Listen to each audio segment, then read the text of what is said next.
اسلامی عقائد میں سے نا ایک بنیادی عقیدہ آخرت ہے۔ جن چیزوں پر انسان ساری زندگی اعمال کرتا ہے وہ چیزیں ہوتی ہیں جو اس کے عقیدے میں شامل ہوتی ہیں۔ عقیدہ جس طرح کا ہوتا ہے اسی طرح کا انسان عمل کرتا ہے۔ جو اس کی سوچیں ہوتی ہیں، جو افکار ہوتے ہیں، اسی طرح اپنے شب و روز گزارتا ہے۔ جن لوگوں کا عقیدہ آخرت مضبوط ہوتا ہے نا کہ ہم نے اللہ کی بارگاہ میں کھڑے ہونا ہے، ہم نے اس کی بارگاہ میں جا کے اپنے اعمال کا حساب دینا ہے، عقیدہ آخرت مضبوط ہو تو لازمی طور پر اعمال سنور جاتے ہیں۔ انسان جواب دہی کے تصور کے ساتھ اپنے معاملات زندگی کو بار بار صحیح کرنے کی کوشش کرتا ہے۔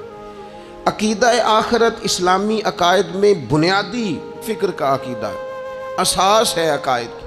اگر کسی شخص کا یہ خیال ہو جائے کہ میں بس یہی زندگی ہے، کھا لو پی لو موج کرو، تو ظاہر ہے وہ فنا کا نام جب رکھ لے گا زندگی کو اور وہ دوبارہ اٹھنے کا قائل ہی نہیں ہوگا تو وہ تو کسی قانون کا پابند ہی نہیں رہے گا، وہ تو کسی چیز کی پابندی نہیں کرے گا، کسی چیز سے پرہیز نہیں کرے گا، من چاہی زندگی گزارے گا۔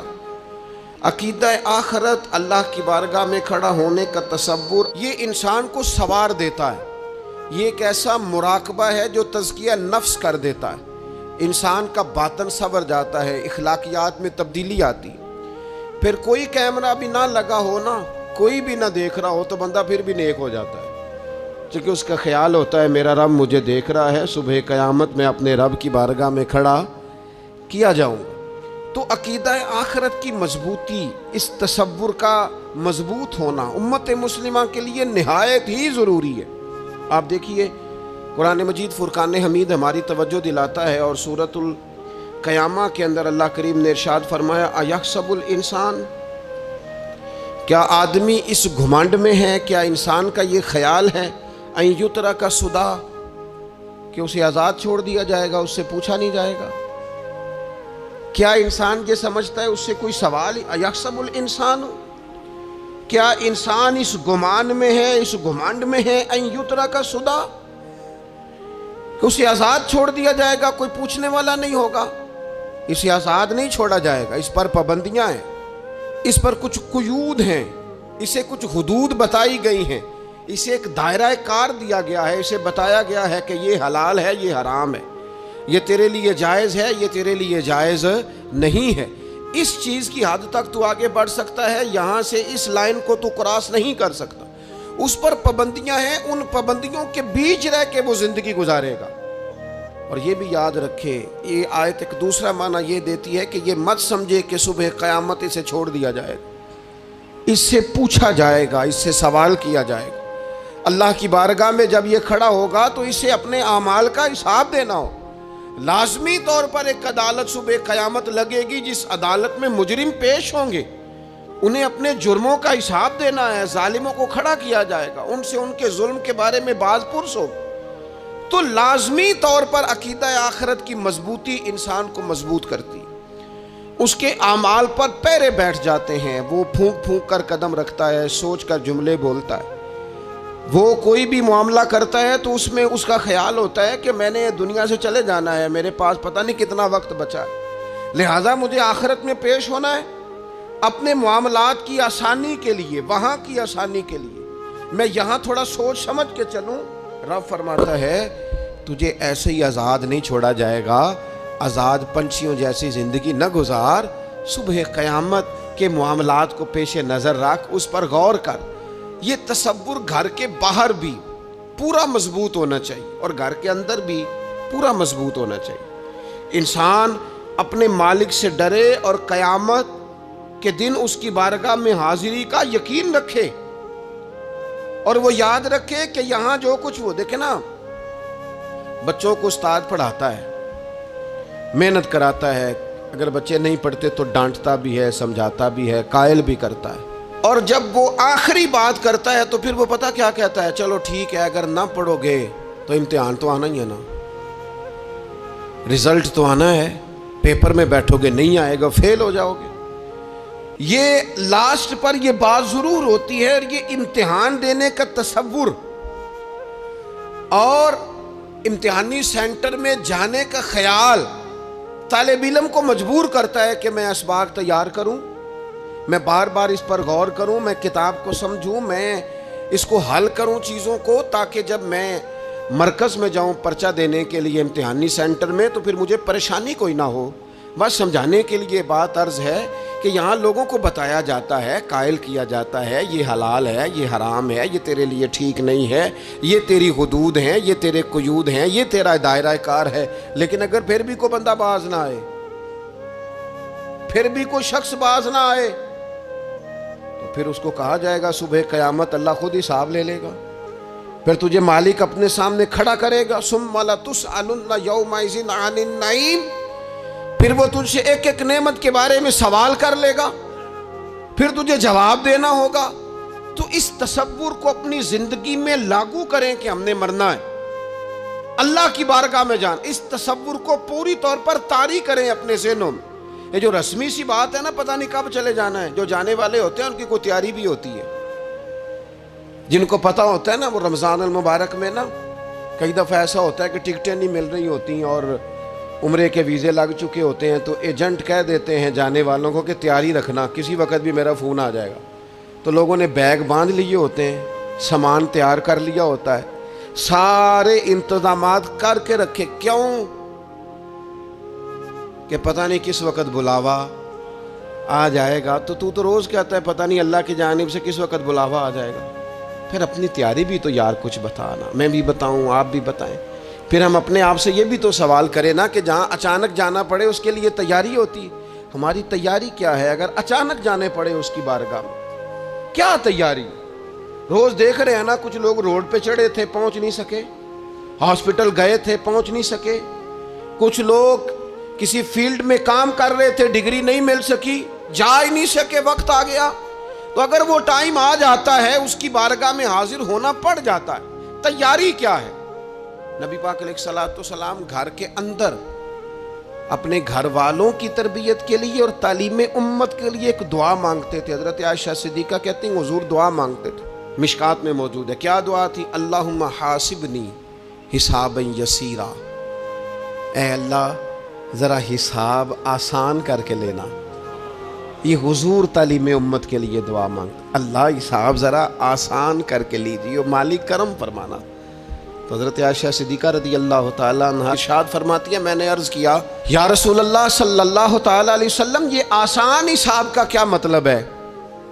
تو حضور فرمانے لگے عائشہ آسان حساب کا مطلب یہ ہے کہ رب کریم بندے کے نامہ اعمال پر نظر ڈالے گا اور پھر اللہ تبارک و تعالیٰ اس سے درگزر فرما دے گا۔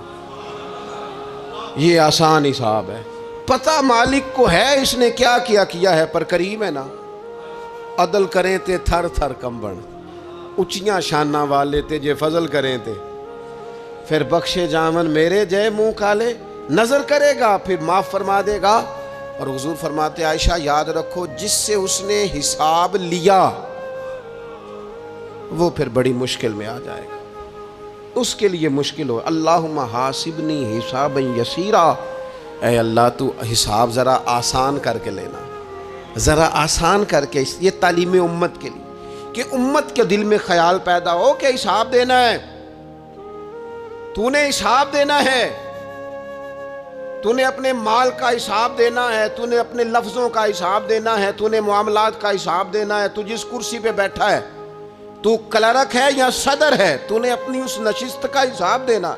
تو استاد ہے یا پیر طریقت ہے، تو مؤذن ہے یا خطیب ہے، تو جو بھی ہے تو نے حساب دینا ہے۔ تجھے تیرے منصب کے بارے میں پوچھا جائے گا، تجھے تیرے عہدے کے بارے میں پوچھا جائے گا، تجھے اپنی ذمہ داریوں کے بارے میں حساب دینا۔ اللہ کی بارگاہ میں تمہیں جا کے بتانا ہے کہ تم نے کیا اعمال کی۔ اس تصور کو پکا کریں اپنی۔ یہ تصور کتنا کو پکا ہونا چاہیے، دنیا کیا ہے اور آخرت کیا ہے۔ ہمارے ہاں لوگوں نے بہت بڑا لمبا چوڑا دنیا کا تصور بنا لیا، کار جہاں دراز ہے، لمبا تصور، دنیا داری کے لیے لمبی منصوبہ بندی، دور دور تک میں نے یہ کرنا ہے، پھر میں نے یہ کرنا ہے، پھر اس کے بعد انشاءاللہ یہ کر دینا۔ یہ تو آپ نے 300 سال کی پلاننگ بتا دی ہے، یہ تو 300 سال کی پلاننگ بتائی۔ کیا بتائیں تجھے اے باپ، کیا کار ہائے نمایاں کر گئے BA کیا, نوکر ہوئے, پینشن ملی, پھر مر گئے. زندگی تو اتنی سی ہے, اتنی لمبی منصوبہ بندی, اس میں آخرت کہاں ہے؟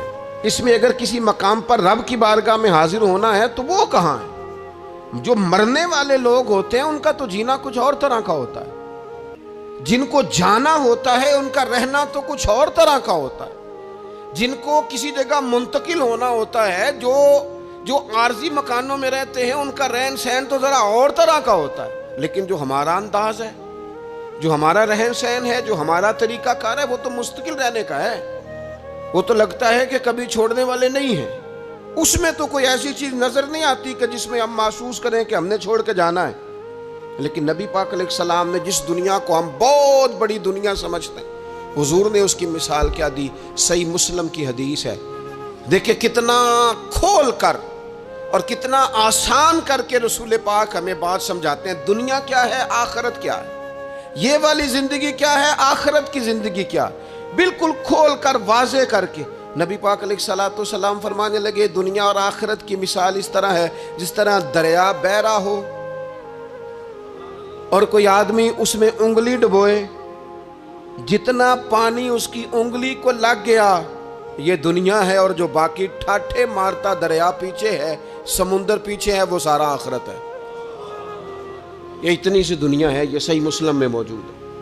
اتنی سی دنیا کے لیے اتنے پاپڑ بیلنا, اتنی سی دنیا کے لیے اتنے ظلم کرنا, اتنی سی دنیا کے لیے اتنے حق ضائع کرنا, اتنی سی دنیا کے لیے اتنے لوگوں کے دل توڑنا, اتنے حقوق پہ ڈھاکہ ڈالنا, اتنا جبر کرنا, لوگوں کا مال کھانا, لوگوں کو تکلیف دینا, عزتیں اچھالنا, اتنی سی دنیا کے لیے.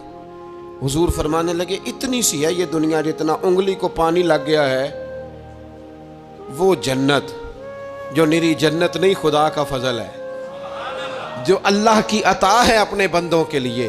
میرے کریم فرمانے لگے اس جنت میں وہ نعمتیں ہیں نہ کسی آنکھ نے دیکھی, نہ کسی کان نے سنی, نہ تمہارے دل پر کبھی خیال ہی گزرا ہوگا کہ ہمارا رب ہمیں یہ عطا فرمانے والا ہے. تھوڑا سا نا 24 گھنٹوں میں کچھ ٹائم اپنی آخرت کے لیے, اپنے سارے معاملات کو مرتب کرتے ہوئے کچھ زندگی کے کام اپنی آخرت کے لیے. آپ یقین کریں بچوں سے لے کر بڑوں تک, ان پڑھ سے لے کر پڑھے لکھے تک, ہم نے جس کو اپنے مزاج کے مطابق کم فہم سمجھا اس سے لے کر دانشور تک دوڑ لگ گئی دنیا جمع کرنے کی.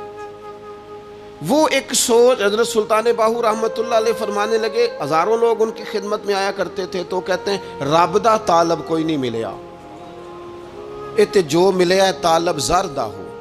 یہ تو دعا کرانے آئے ہیں کہ میرا کاروبار نہیں چلتا, یہ تو دعا کرانے آئے ہیں کہ جناب وہ میرا جو ہے وہ فلانا کیس سلجھ گیا. رب دا طالب کوئی نہ مل. کوئی ایسا تو آتا جو کہتا میری اس سے ملاقات کرا دے, کوئی طریقہ بتائیں مالک معرفت کیسے دیتا ہے. کوئی تو ایسا آتا جو کہتا کہ آؤ نہ کچھ باتیں درد کی کریں, کچھ عشق رسول کی تم کرو, کچھ محبت مصطفیٰ کی میں کروں.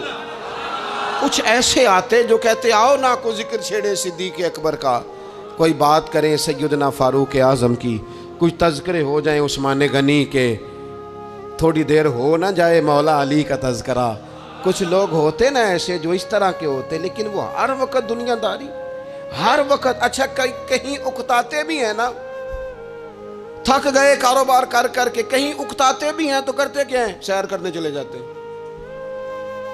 میں جی بور ہو گیا ہوں کام کرتے کرتے, چلو میں اب ٹھنڈے علاقے میں چلتا ہوں. کبھی تو ایسا ہونا تو کہے میں نے بچوں کو بھی وقت دیا ہے, دوستوں کو بھی دیا ہے, یاروں کو بھی دیا ہے, صحت کو بھی دیا ہے, میں نے ٹائم اپنے شوق کو بھی دیا ہے, اب میں کسی کو ٹائم نہیں دوں گا, یہ چند گھنٹے میں صرف رب رسول کی بارگاہ میں حاضری دوں گا. تو ذرا جم کے قرآن پاک پڑھے, تو ذرا ذوق سے درود پاک پڑھے, تو ذرا شوق سے میرے محبوب کی نعت سنے, تو سارا زمانہ بھول جائے اور تو رج رج کے دعا مانگے اپنے رب کی بارگاہ میں, اپنی پریشانیاں عرض کرے, اپنے اندر کی کیفیت بیان کرے. دل جو سخت ہو گیا ہے, ذہن جو سخت ہو گیا ہے, جو طبیعت میں وہ نورانیت نہیں آ رہی, اس کی تو بات کرے. تو اپنے رب کی بارگاہ میں معافی کا سوال کرے، تو اس سے قیامت کے دن درگزر کرنے کے لیے عرض کرے، کچھ تو ایسا ٹائم نکلے۔ لیکن دوستو، ہم تو بالکل الجھتے ہی جا رہے ہیں۔ وہ معاملات زندگی ہیں کہ ختم ہی نہیں ہو رہے، شوق ہے کہ ختم ہی نہیں ہو رہے، باتیں ہیں کہ بڑھتی چلی جا رہی ہیں۔ دور گزر گیا جب لوگ کہتے تھے کہ کوئی درود پاک بتائیں جس سے سرکار راضی ہو۔ ایک کی مسئلہ ہے، کام نہیں چلتا۔ ایک صاحب آئے، کام نہیں چلتا۔ میں نے کہا سورہ واقعہ پڑھا کریں۔ کہتے ہیں حضرت میں بڑی دیر سے پڑھ رہا ہوں۔ میں نے کہا چلیں کچھ صدقات دے کے دیکھ لیں۔ کہنے لگے بڑی دیر سے دے رہا ہوں۔ میں نے انہیں ایک اور وظیفہ بتایا، کہنے لگے یہ بھی مجھے کسی نے بتایا تھا، بڑی دیر سے کر رہا ہوں۔ تو میں نے انہیں کہا پھر میری ایک ناقص رائے یہ ہے کہ سارا کچھ کرنے کے بعد اگر ابھی تک پھر بھی آپ سمجھ رہے ہیں نا آپ کی مرضی کے مطابق آپ پر دروازے نہیں کھل رہے، پھر آپ صبر کریں۔ جو میرا رب چاہتا ہے اس پہ راضی رہ کے دیکھیں، پھر ذرا راضی رہ کے دیکھیں، پھر دیکھیں کہ مالک کا فیصلہ کیا ہے۔ وہ آپ کے حق میں کوئی رحمت والا فیصلہ ہی فرمائے گا، پھر ذرا انتظار کر کے دیکھیں، پھر ذرا صبر کر کے دیکھیں۔ پھر وہ کہتا وَبَشِّرِ الصَّابِرِينَ، محبوب یہ جنہوں نے صبر کیا ہے انہیں میری رحمت کی خوشخبری سنا دو۔ پھر وہ کہتا ہے باقیوں کے پاس مال ہوگا، دولت ہوگی، اقتدار ہوگا، بڑا کچھ ہوگا، ان اللہ مع الصابرین، صبر کرنے والوں کے ساتھ رب کریم ہوگا۔ پھر ذرا ٹھہر ہی جائیں، پھر تھوڑا حوصلہ ہی کر لیں، پھر اس کے فیصلے کا ذرا انتظار کر کے دیکھیں۔ ہم نا من چاہیے زندگی کے پیچھے پریشان ہیں اپنی آخرت کے، اور آخرت کرتی کیا ہے؟ جب آپ کا آخرت پر یقین پکا ہو جاتا ہے نا، پھر لازمی طور پر انسان کے اعمال سنورتے ہیں۔ آپ یقین کریں سنورتے ہیں، 100% سنورتے ہیں۔ آپ آخرت پر جتنا یقین، حضرت عمر کا آخرت پر یقین پکا تھا نا، دنیا میں مکان ہی کوئی نہیں بنایا، پکا تھا۔ سیدنا مولا علی شیر خدا امیر المومنین بھی ہو گئے تو طامت پھر بھی پھٹی ہوئی تھی، پکا یقین تھا نا کہ اللہ نے ہمارے لیے آگے بڑی نعمتیں تیار کی ہوئی ہیں۔ حضور نے آ کے فرمایا تھا نا کہ عمر میں تیرا گھر دیکھ آیا ہوں جنت میں، یقین پکا تھا نا بڑا کچھ ملنے والا ہے۔ تو جن لوگوں کا پکا ہونا کہ میرا دیس میں گھر ہے، وہ پردیس میں بلڈنگیں نہیں بنایا کرتے، ان کو پتا تھا کہ ہمارے دیس میں گھر بنے ہوئے ہیں، لہٰذا یہاں وہ کسی پریشانی کا شکار۔ اور دوسرا، جب بندے کا آخرت پر یقین پکا ہو جاتا ہے نا، ایک بات آپ نے ضرور ذہن میں رکھنی ہے۔ ہمارے محدثین نے لکھا ہے جس بندے کا صرف دنیا داری میں جینے کا مزاج ہو جاتا ہے نا، وہ بزدل ہو جاتا ہے، اور جس کا خیال ہوتا ہے نا زندگی عارضی ہے، صبح قیامت دوبارہ اٹھوں گا، وہ بندہ بہادر ہو جاتا ہے۔ جس کا خیال ہے نا یہی کچھ ہے، کھا لو پی لو بس، یہ زندگی ختم ہو گئی تو ختم ہو گئی، مر گئے تو مر گئے، ختم ہو گئے، فنا ہو گئے، ان لوگوں کا مزاج بزدلانہ ہو جاتا ہے، جرت مند نہیں رہتے۔ اور جن کا یہ خیال ہوتا ہے نا مرنے کے بعد بھی اٹھنا ہے، ایک نئی زندگی اللہ عطا کرے گا، وہ لوگ پھر موت سے گھبراتے نہیں، انہیں مرنے سے ڈر نہیں لگتا۔ پھر موت کا لفظ کوئی بندہ سنا کہ انہیں بلیک میل نہیں کر سکتا، وہ بندے طاقتور ہو جاتے، باہمت ہو جاتے۔ حضرت جابر بن عبداللہ فرماتے ہیں، بخاری میں حدیث ہے، فرماتے ہیں ایک احد والے دن ایک صحابی کھجور کھا رہے تھے، تو کھجور کھاتے کھاتے انہوں نے نبی پاک صلی اللہ تعالیٰ علیہ وسلم کی خدمت میں عرض کی، حضور اگر میں آج شہید ہو جاؤں تو کہاں جاؤں گا؟ تو محبوب فرمانے لگے میرا رب اپنے فضل سے تجھے جنت عطا کرے گا۔ حضرت جابر ابن عبداللہ رضی اللہ تعالیٰ عنہ فرماتے ہیں اس بندے نے کیا کیا، اس نے نا کھجور جتنی کھا لی تھی کھا لی، باقی نکال دی منہ سے، تلوار لی، میدان میں گئے، شہید ہو گئے۔ سبق ہمیں کیا دیا؟ کہنے لگے جب مرتے ہی اللہ تعالیٰ جنت عطا کرے گا، پھر کھجور کھاتے کھاتے رہنے والی دیر بھی کیوں کرنی ہے؟ پھر چھوڑو، جنت میں جا کے اللہ کے دیے ہوئے انعام کھائیں گے۔ کھجور کھانے کی بھی دیر برداشت نہیں کی۔ یہ آخرت کا اجر، آخرت میں رب کی بارگاہ میں کھڑے ہونے کا تصور بندے کو طاقتور کر دیتا۔ وہ بزدل، اقبال کیا کہتے ہیں؟ اقبال کہتے ہیں موت کو سمجھے ہیں غافل اختتام زندگی، یہ ہے شام میں زندگی، پھر صبح دوام زندگی۔ اور حضرت بلے شاہ بھی بول پڑے، وہ کہنے لگے عرش فرشتے بانگاں ملیاں مکے پہ گئے شور، بلے شاہ آسا نہیں مرنا، یہ تے مر گیا ہی کوئی ہور، یہ تو کسی اور۔ پھر ایک اور درویش بولے، وہ کہنے لگے وارث شاہ او کدو مر دے، وارث شاہ او کدو مردے جنہ کیتیاں نیک کمائیاں نے، وہ تو اللہ کی بارگاہ میں انعام پاتے ہیں. ایک پل ہے موت، اس پل سے گزرتے ہیں، پھر رب کا فضل انہیں ملتا ہے. میں کئی دفعہ کہہ چکا ہوں، پھر کہتا ہوں، یہ جب بہت ٹینشن بن گئی نا، ڈپریشن بہت بڑھ گیا، کووڈ-19 کے دن تھے، کرونا کے، تو مجھے ایک سرکاری ادارے میں بلایا گیا جہاں اس عملے کو میں نے گفتگو کرنی تھی، اس عملے سے جو مریضوں کو دیکھ رہا تھا. کہنے لگے مجھے وہاں کے جو ہیڈ تھے، کہنے لگے پیر صاحب بڑا ڈپریشن بڑا ہے، لوگ ڈر رہے ہیں. وقتی طور پہ خوف بھی بڑا تھا. تو میں نے ایک صاحب سے وہاں کہا کہ اتنا خوف کس بات کا؟ کہنے لگے جی مجھے تو زیادہ ہجوم آ جائے تو میرا سانس نہیں نکلتا، تو قبر میں تو کھڑکی کوئی نہیں، تو تصور سوچ سوچ کے میں ڈرتا ہوں. تو میں نے کہا ڈاکٹر صاحب، ماں کے پیٹ میں جو رب آکسیجن دیتا ہے وہ قبر میں بھی دے گا. تو انہوں نے آپ کی طرح سبحان اللہ نہیں کی، کیونکہ وہ ڈاکٹر صاحب تھے نا. سیانے بندے کو سمجھانا بھی کافی سیانے بندے کا کام ہے، وہ زیادہ سیانے تھے. لیکن نا سوتے کو جگانا تو کام ہے، اور اگر جاگتے کو جگانا پڑ جائے تو بہت مشکل کام ہوتا ہے. وہ ڈاکٹر صاحب تھے. وہ کہنے لگے جی حضرت صاحب، وہ تو ماں سانس لیتی ہے تو وہ بچے کو جاتا ہے، وہ آکسیجن ماں کے سانس کی بنیاد پہ ملتی ہے، تو قبر میں وہ کیسے ہوگا؟ میں نے کہا چلیں ٹھیک ہے ڈاکٹر صاحب، آپ کی یہ دلیل بھی مان لیتے ہیں. وہ جو انڈے سے بچہ نکلتا ہے، وہ چاروں جانب کوئی سوراخ ہوتا ہے؟ ڈاکٹر صاحب نے قلم چھوڑ دیا، رکھ دیا. میں نے کہا چلو یہ بھی بتاؤ زندہ ہی نکلتا ہے؟ کہنے لگے بالکل. تو میں نے کہا سونا بھی نکلتا ہے؟ کہنے لگے بڑا ہی پیارا ہوتا ہے. میں نے کہا انشاءاللہ جب ہم قبروں سے نکلیں گے، مصطفیٰ کا صدقہ، یوم نحشر المتقین الی الرحمن وفدا، رب کہتا ہے تم جب نکلو گے نا قبروں سے، متقی مومن جب نکلیں گے تو رب کی بارگاہ میں مہمان بنا کر پیش کیے جائیں گے. اے رب دے پرونے ہون گے قیامت میں، وہ مہمان بنا کر پیش کیے جائیں گے اللہ کی بارگاہ، مہمان بنا کر. دوستو، قبر صرف دوزخ کا گڑھا نہیں ہے، دوزخ کا گڑھا بھی، لیکن اس کے لیے جس نے دنیا میں رہ کے صرف دنیا کٹھی کی، آخرت کے لیے جمع کچھ نہیں کیا، اور جس نے یہاں رہ کے وہاں کے لیے کوشش کی، صبح سے شام تک ڈرا کہیں میرا رب ناراض نہ ہو جائے، کہیں حضور کی بتائی ہوئی حدیں معاذ اللہ مجھ سے کراس نہ ہو جائے. جس نے محتاج زندگی گزاری، اس کی قبر گڑھا نہیں، کھڈا نہیں، بلکہ حضور فرماتے ہیں روضۃ من ریاض الجنہ، اس کی قبر تو باغ ہے، باغ. ایک منٹ کے لیے صرف سوچنا، بندہ فوت اور سیدھا اسے باغ میں چھوڑا ہے کوئی؟ باغ ہے قبر، باغ. اور باغ بھی معمولی نہیں، معمولی کیاری نہیں، روضۃ من ریاض الجنہ، جنت کے باغوں میں سے باغ. اور باغ اتنا سونا ہے جس میں آنکھ کھلے گی تو پہلی زیارت ہی مدینے والے رسول کی نصیب ہوگی. تو خوف آتا ہے وہاں جاتے ہوئے. پہلے بھی میں نے کہا تھا، پھر کہتا ہوں، او مرحوم آسی نے کہا تھا آج پھولے نہ سمائیں گے کفن میں آسی، او قبر کی رات ہے ان سے ملاقات کی رات. آج تو ملاقات. تو یہ جو عقیدہ آخرت ہے یہ انسان کو بزدل نہیں کرتا، بہادر کر دیتا ہے. جو لوگ عقیدہ آخرت نہیں رکھتے بزدل ہو جاتے ہیں، اور لازمی طور پر بزدل ہو جاتے ہیں. اسی طرح یہ جو عقیدہ آخرت ہے یہ صبر و تحمل پیدا کرتا ہے، انسانی زندگی میں ٹھہراؤ پیدا کرتا ہے.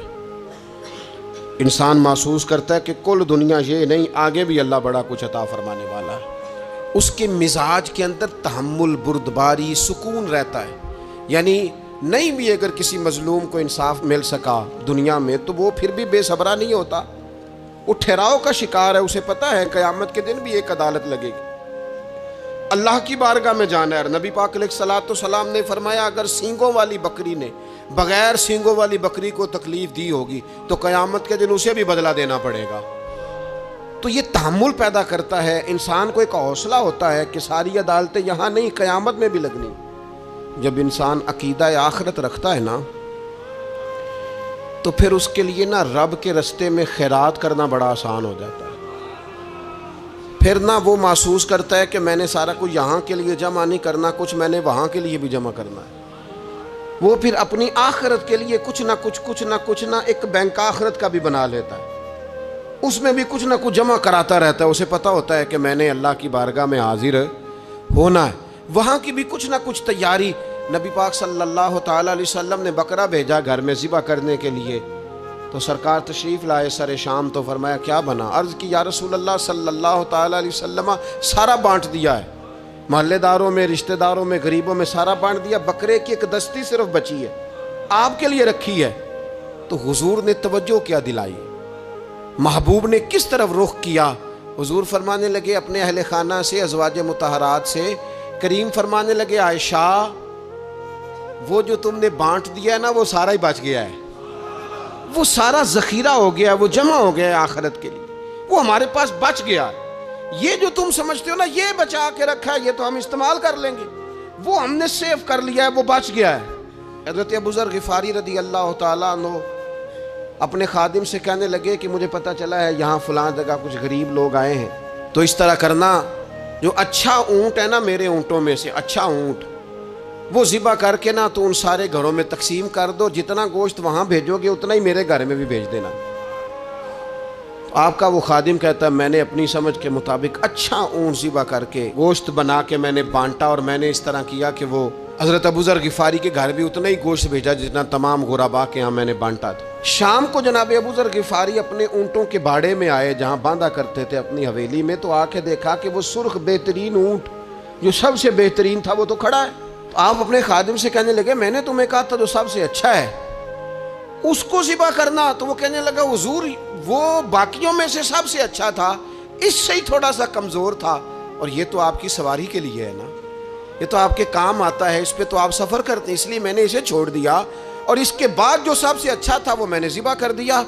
تو حضرت ابو ذر غفاری فرمانے لگے تو شاید سمجھا نہیں، میں اسے بھی سواری کے لیے رکھنا چاہتا تھا پر اپنی آخرت کی سواری کے لیے، میرا دل تھا وہ جو آخرت میں سفر کرنا ہے نا، دشوار گزار گھاٹیاں ہیں، ان گھاٹیوں کے لیے وہ اونٹ میرے کام آ جائے گا، لہذا میں نے تجھے کہا تھا جو سب سے بہتر ہو وہ دے دینا تاکہ ذرا میری آخرت کی سواری بن جائے، تاکہ میں ذخیرہ کر لوں۔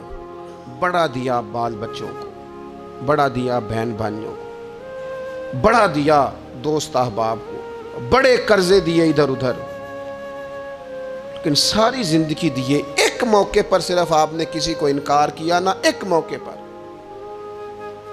تو وہ پچھلے جو 99 دفعہ آپ نے دیا ہوتا ہے وہ اس کا بھی منکر ہو جاتا ہے، وہ کہتا ہے تو نے کدی کام تے کام ہی نہیں آیا، وہ تو نے تو میری امید ہی توڑ دی، وہ سارے شکوے ساری زندگی کہاں خرچ کر دی بلا، کس مقام پر۔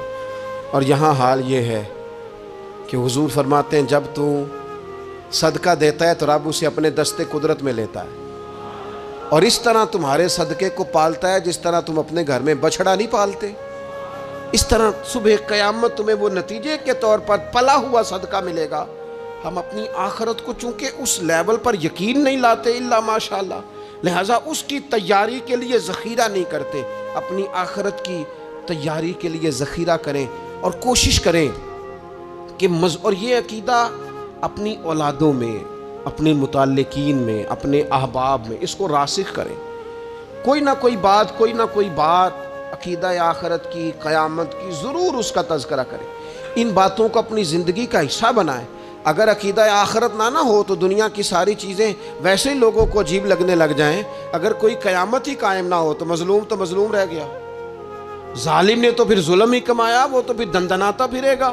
تو رب کہتا ہے اَيَحْسَبُ الْإِنسَانُ أَن يُتْرَكَ سُدًى، کیا انسان سمجھتا ہے کہ اسے یوں ہی چھوڑ دیا جائے گا، کوئی اسے آزاد ہی چھوڑ دیا جائے گا، کچھ پوچھا ہی نہیں جائے گا؟ صبح قیامت سوال ہوں گے، رب کی بارگاہ میں حاضری ہوگی، اللہ کے حضور سوالات کے جواب دینے ہوں گے، لہٰذا اپنی زندگی کے اعمال کو مرتب کرتے وقت، کوئی بھی کام کرتے وقت ایک تصور ضرور ذہن میں رکھیں کہ مجھے صبح قیامت اس کا حساب دینا ہے۔ یہ جو جواب دہی کا تصور ہوتا ہے یہ انسان پر پہرے دار ہوتا ہے، یہ اس کو مضبوط کرتا ہے، اس کی عقیدے کی بنیادیں اس کے عمل کو طاقتور کر دیتی ہیں۔ لہٰذا عقیدہ آخرت اپنے بچوں میں، آنے والی نسلوں میں، آپ دیکھیں حضور نے یہ عقیدہ آخرت مضبوط کر دیا تھا نا، تو پھر سیدہ فاطمہ الزہرا نے کچے مکان میں ساری زندگی گزار دی، پھر محبوب پاک نے دیکھا کہ وہ اونٹ کے بالوں کی بنی ہوئی چادر اوڑھ کے چکی پیس رہی ہیں، تو محبوب نے یہ نہیں فرمایا کہ اللہ آسانی کر دے گا، اچھا وقت آ جائے گا تو فکر نہ کرنا، یہ مشکل، نہ محبوب کریم نے فرمایا فاطمہ دنیا میں تھوڑی مشقت برداشت کرو، اللہ آخرت کی ساری سعادتیں آپ کو ہی عطا فرمائے گا۔